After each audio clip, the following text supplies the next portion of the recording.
Now you finally, because we couldn't talk about this last week, but you did your announcement why you left MSNBC, and everybody's like, "You're not leaving Stephanie, are you?" And I was being very clingy online. I was liking all of those.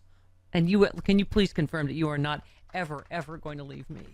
Oh, I think I answered some of those posts and I said, "Oh, hell no, I am never leaving Stephanie." God, talk about this a little bit. You just because you said to us last week off air, no more corporate media for me.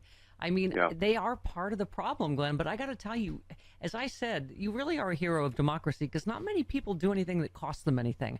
Look at the cowardice of this Republican Party, right? I'm a really shrewd businessman, Steph. I walked away from a paid gig at MSNBC. I was there 6.5 years. I had another 6 months left on my most recent contract.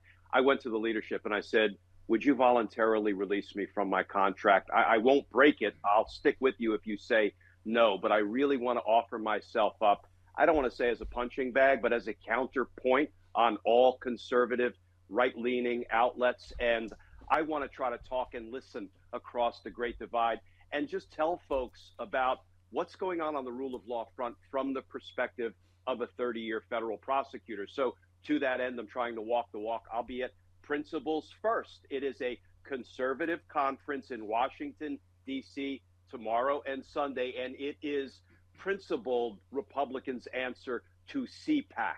Yeah, So, you know what?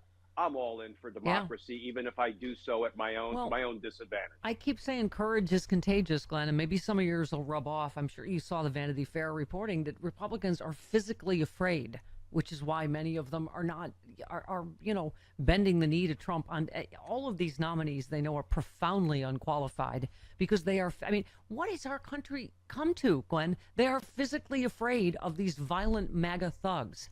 Steph, I say to these Republicans in Congress, woman up. We used to say man up, but that is no longer in vogue because the men don't seem to have, even one vertebra.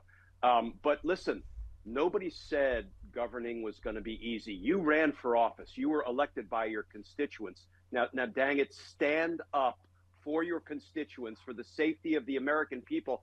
And I mean, this is going to sound hyperbolic, but our allies around the world now feel like they are at risk based on what we're seeing out there because, among other things, Kash Patel, somebody entirely ill suited, was just confirmed to head up our nation's premier law enforcement agency.